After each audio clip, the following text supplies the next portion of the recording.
At 5:47 in the morning, I learned two things at once. Thunder can come from clear ground, and a person smiling at the edge of your property can look a whole lot uglier than a storm. I woke up to hooves pounding my orchard like war drums, branches snapping in the dark like gunfire, and the stink of manure rolling through my screen door so thick it felt personal.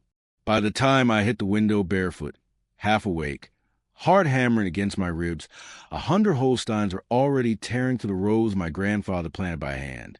And there she was at the road in a spotless white SUV, arms crossed, giving me the tiniest little wave like she'd just won something. So let me ask you something.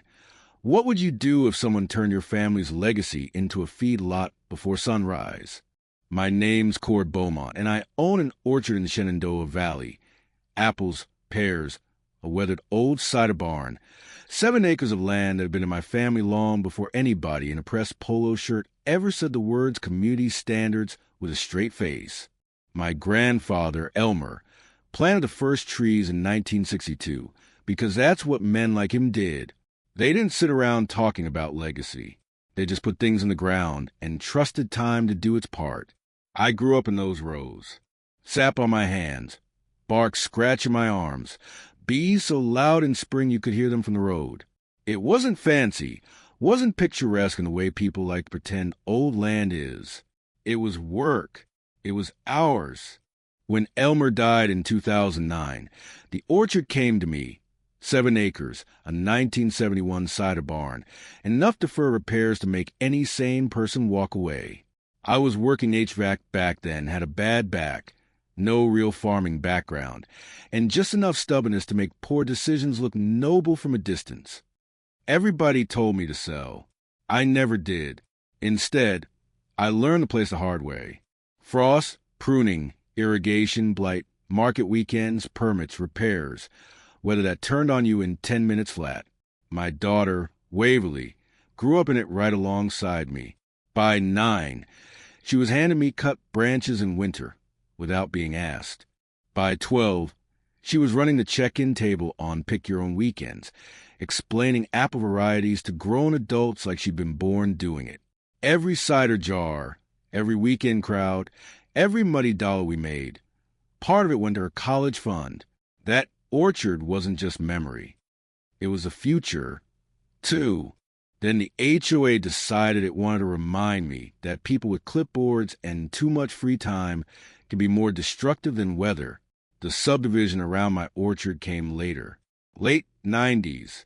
Developers tried to buy my grandfather out twice, and twice he refused, so they built around us. For years, the HOA mostly left us alone. Then Renata Holloway got elected president, and suddenly every inch of my life looked to her like a problem that needed management. She'd moved in 4 years earlier, came out of pharmaceutical sales, the polished kind of person who mistakes confidence for authority and pressure for intelligence. She talked a lot about protecting property values. People like that always do. She tried to buy me out twice, first with a smiling lowball offer, then with that harder tone people use when they think politeness has failed and intimidation ought to work better. I turned her down both times. She took that personally. The first rail shot came in the form of a certified letter rubber banded to my mailbox on a cold February morning.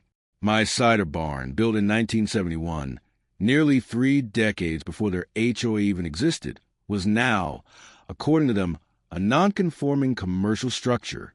$500 a week in fines until I tore it down or brought it into compliance with rules that did not exist when that building went up.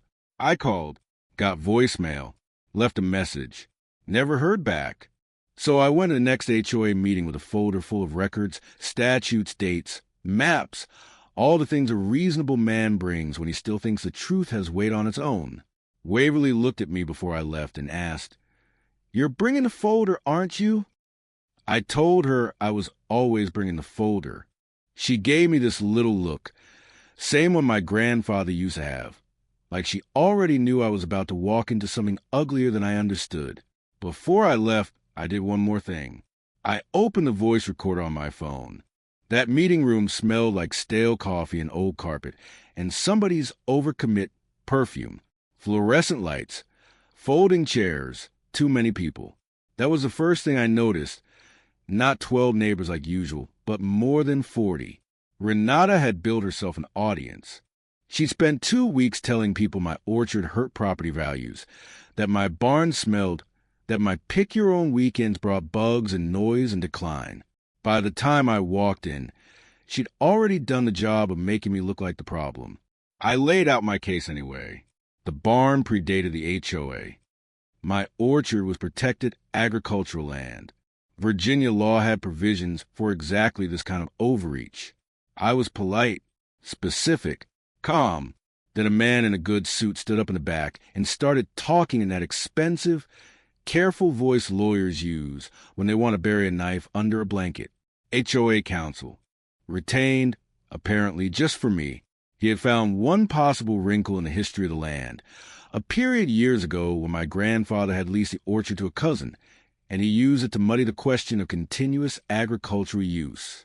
Not enough to prove me wrong, but enough to stall, confuse, and shift the room. That was the moment I understood this wasn't a misunderstanding. It was a campaign. Every time I tried to answer, Renata cut me off with procedure. Out of order, not germane.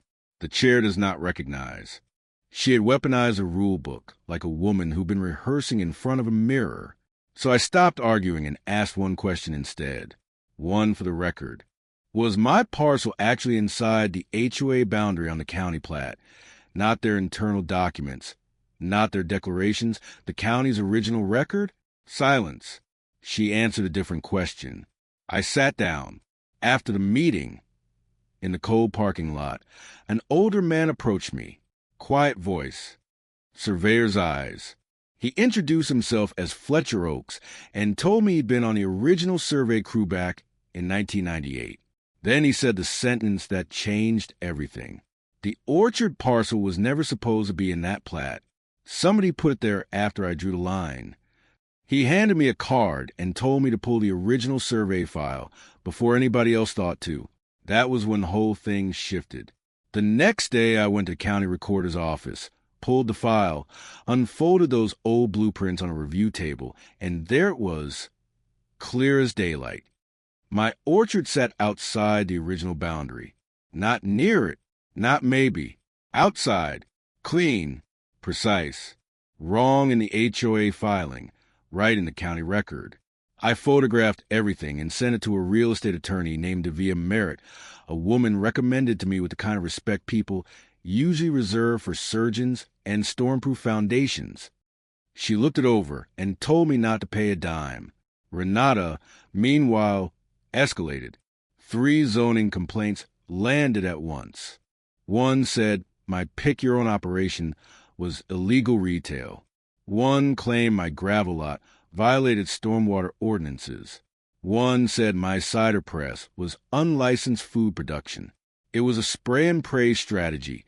Overwhelm me, keep me reacting, hope I drop something important while swatting at the noise. But that kind of move I recognized. I'd spent too many years around bad contractors to miss it. Davia knocked them down one by one.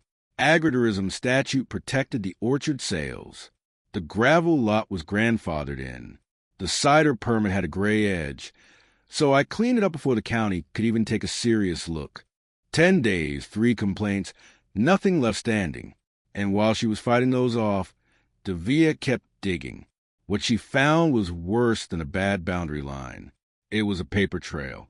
Somewhere between the original 1998 survey and the later HOA filings, my parcel had been inserted into the HOA boundary without authorization, no amendment, no signature from my grandfather, no lawful process at all. On paper, I had likely never been in that HOA to begin with. That should have been enough. A normal person would have looked at that, backed off, tried to settle quietly, maybe apologize through clenched teeth. Renata was not a normal person. So we come back to that April morning. 5:47 a.m., thunder without clouds, manure in the air, 100 Holsteins crashing through 11 years of work. Irrigation lines split open, mud everywhere, 6 mature Honeycrisp trees down and broken, roots twisted, trunks cracked, blossoms crushed into the ground.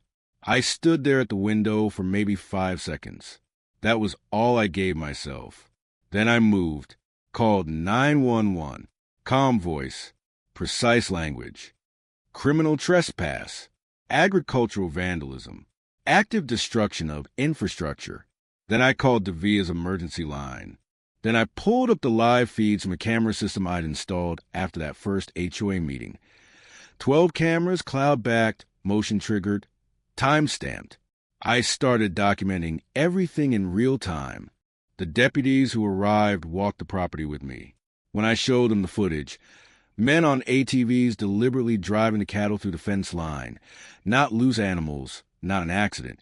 One of them went quiet for a second and just said, "This is messed up." He wasn't wrong. The rail break came a few hours later when one of Gus Braddock's hired hands came back to the property, looking like a man who'd finally gotten tired of lying to himself. He handed me his phone. On it was a text thread. Renata's name at the top. Make sure they get into the main rows. I want him to see what happens when you fight us. She put it in writing. That's still hard for me to believe. For all her planning, all her control, all that smug confidence, she actually put it in writing. From there, things started collapsing in the right direction. Davia dug into the HOA finances and found that because my parcel had been illegally counted as part of the association, their reserve fund had been built for years on a calculation that included my land when it had no legal right to. That meant a piece of that money never should have been theirs. We filed for declaratory judgment, damages, attorney's fees, interference, defamation later on, and disgorgement of the reserve fund portion tied to my parcel. Then Davia attached legal notice to the account and froze it. That was the part that really cracked the board. You want to know how fast neighbors stopped cheering for a self-righteous HOA president? Freeze their reserve fund and make them pay legal bills out of their monthly dues. Suddenly, all that brave talk about community standards gets real expensive. Renata got desperate after that. Facebook posts, lies about health code violations, emails to farmers markets trying to get me shut out, quiet pressure on people to back her version of events.